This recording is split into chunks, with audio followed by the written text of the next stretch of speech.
Welcome to the I Told You So podcast. I'm your host, Dr. Ben Kohl. I started this podcast because I noticed an erosion of societal discourse and how normal conversations are fueled by polarization. The I Told You So podcast offers an opportunity for healthy discourse and effective debate. I select topics to discuss and debate with listeners and guests of the I Told You So podcast. Listeners and guests predict what will happen in the future. I track predictions and announce who predicted accurately when those predictions become true.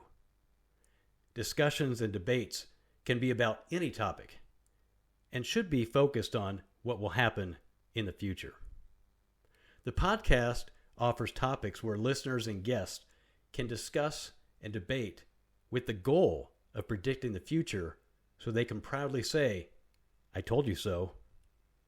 To join the conversation and offer your opinion, I invite you to call 1-785-473-3721 or send an email message to ITYS at BenKohlITYS.com. That's ITYS at BenKohlITYS.com. Or post on any of my social media channels.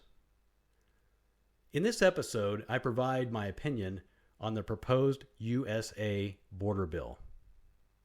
In Washington, D.C. and nationwide, public discourse revolves around what's being referred to as a Senate border deal. However, significant uncertainty exists surrounding its fate in the United States Senate, let alone its passage in the House of Representatives. Speaker of the House, Mike Johnson, declared the House's reluctance to entertain this legislation, underscoring substantial ideological and political challenges. The process leading to this deal sheds light on the immense pressure facing Washington, D.C. regarding border control. In the Senate, Majority Leader Chuck Schumer, a liberal Democrat from New York, tasked a group of senators with crafting a bipartisan plan. Such collaboration is deemed essential given the Senate's 60-vote filibuster rule, necessitating a bipartisan approach for any legislation of this nature to advance. Senator James Lankford, Republican senator from Oklahoma, along with Senator Kristen Sinema of Arizona, an independent, and Senator Chris Murphy of Connecticut, a Democrat senator, make up this group. Their assignment was monumental. Examining the proposed legislation reveals its unforeseen nature, particularly within the context of just a year ago. However, American awareness is growing regarding the nation's loss of control over the border, with thousands crossing daily and over 1 million expected to enter illegally this year.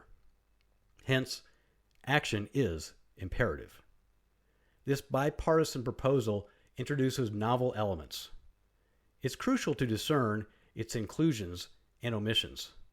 Notably, absent are many components typically associated with comprehensive immigration reform, a priority for the Democratic Party.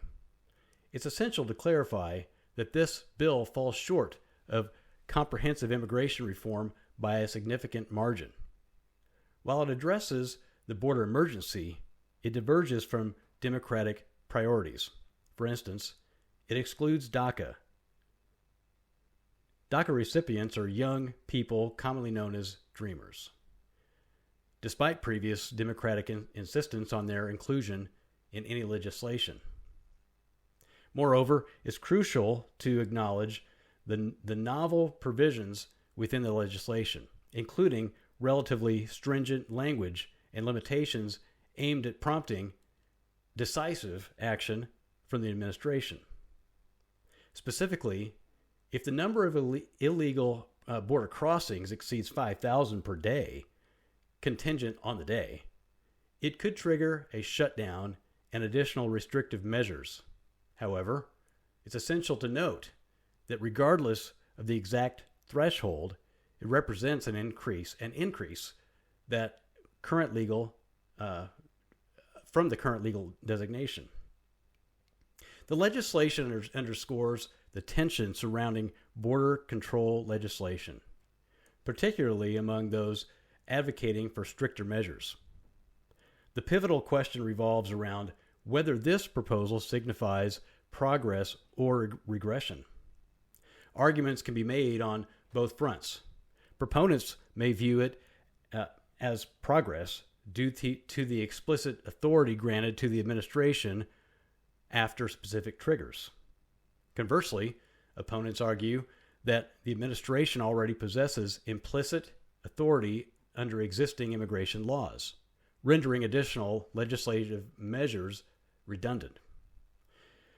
Should legal obstacles arise, the Biden administration, if committed to its objectives, should vigorously assert its authority and pursue appeals, upholding presidential prerogatives and the integrity of border-related laws in the face of judicial challenges. It's essential to acknowledge the complexity of the situation. Republican Senator James Lankford commands respect among conservatives and is undeniably conservative himself.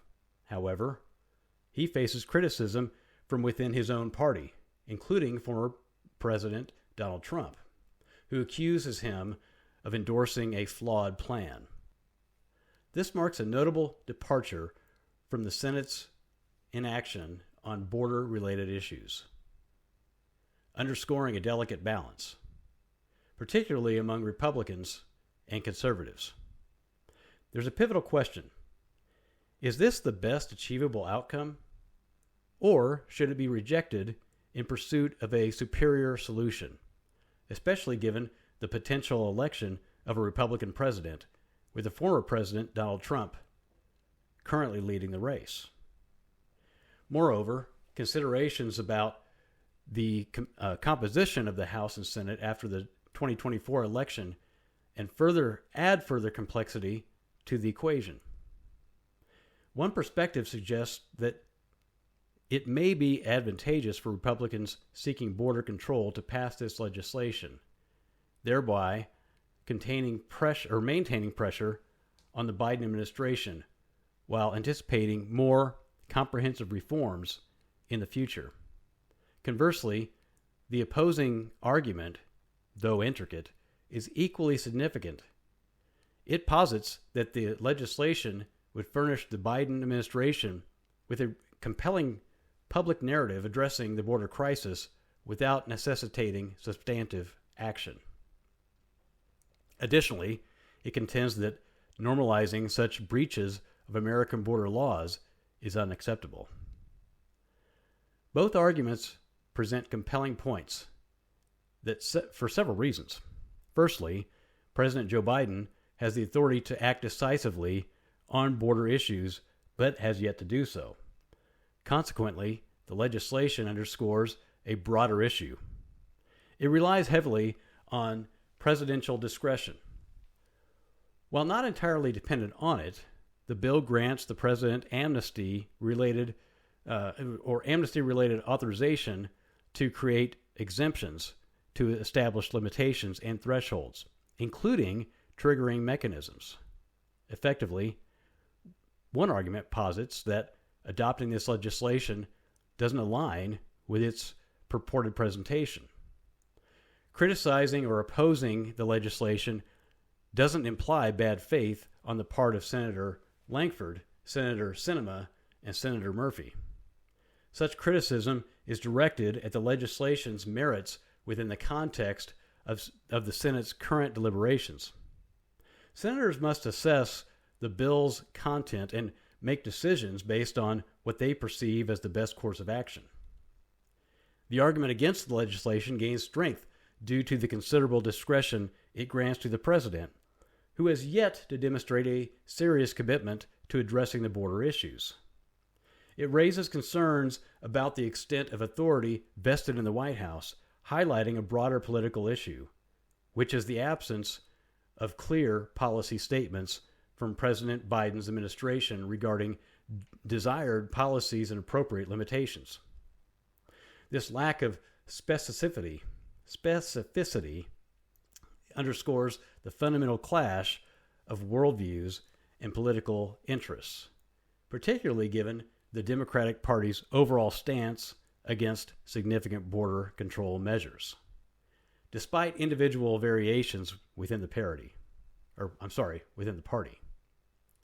Recently, a headline declared that the border deal or proposal is teetering on the edge of failure, a situation that appears imminent. However, delving into the arguments reveals the nuanced nature of the issue. While complex, ultimately it boils down to a binary decision, voting either yes or no on the legislation. Notably, the Wall Street Journal's editorial board, known for advocating responsible border control rather than unregulated borders, has deemed this bill, quote, a border security bill worth passing, unquote. The subheading underscores the significance, quote, the Senate bill has reforms Trump never came close to getting, unquote. This endorsement reflects a significant shift regarding the Democratic Party's historical opposition to such measures. The mounting political pressure, particularly with the looming 2024 election, has compelled Democrats to at least appear responsive to the crisis. However, crucial questions remain unanswered. Where do Democrats stand on the border policy and principles? What consensus exists within that party?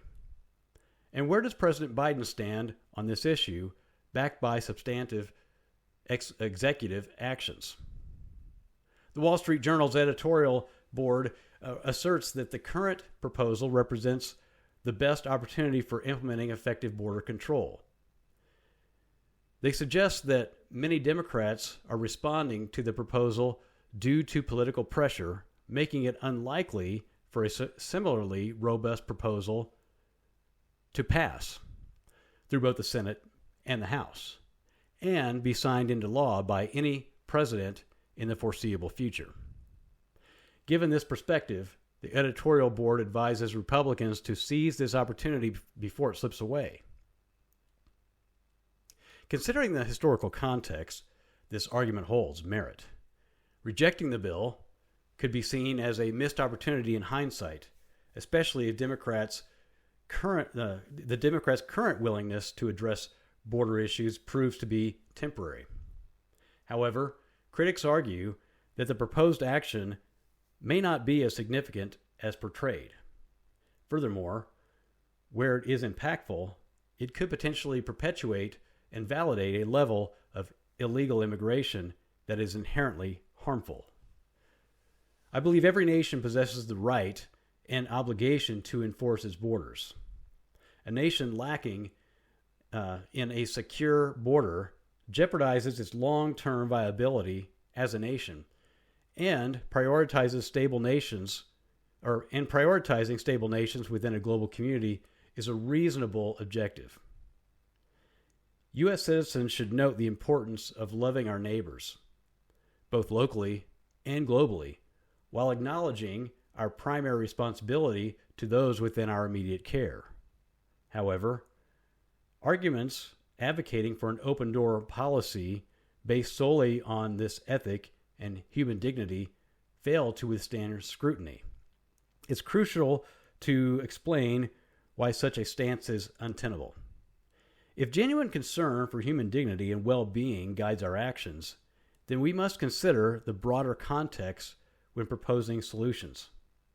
Creating a massive market for human trafficking and driven by economic or political incentives ultimately undermines human flourishing. It forces individuals to leave their homes, often exposing themselves and their families to grave risks posed by human traffickers. Moreover, the reality is that the vast majority of those currently crossing the border lack a legal basis to remain in the country. It's incumbent upon U.S. citizens to carefully assess complex situations and political controversies and discern a comprehensive response. While it's crucial to acknowledge the genuine plight of those fleeing human rights, abuses, and deserving of asylum, the scale of such cases pales in comparison to the thousands who cross the border daily. Even those on the political left acknowledge that only a small fraction of asylum claims are ultimately deemed valid. It seems that those who advocate for the mass influx of individuals crossing the border unlawfully without legitimate claims for asylum are undermining the nation's capacity to extend genuine humanitarian assistance to those truly in need of asylum. It's essential to reframe the narrative and emphasize that while we share the goal of upholding human dignity and rights and flourishing, the disagreement lies in the policies that best achieve those outcomes. Since this is a podcast about predicting the future, my questions to those of you listening are: what happens next? Will the border bill eventually pass? If so, what will it entail? And how will it affect the USA going forward? Let me know. Call 1-785-473-3721 or text at that number as well. You can email also at ITYS at BenKohlITYS.com. That's ITYS at BenKohlITYS.com, or post on any of my social media channels. Go to BenKohlITYS.com to get connected and get your own I Told You So items. I offer a safe place for fair and responsible discussions and debate with the goal of predicting the future so you can proudly say, I told you so. If your business or organization is interested in advertising on the I Told You So podcast, please let me know. And please remember to follow the podcast at BenKohlITYS.com or subscribe. Currently, the podcast is on Spotify and YouTube, but if you have a place that you would rather listen to podcasts, let me know. I thank you again for tuning into the I Told You So podcast. Again, my name is Dr. Ben Kohl, and I'm your host, and I hope to hear from you soon.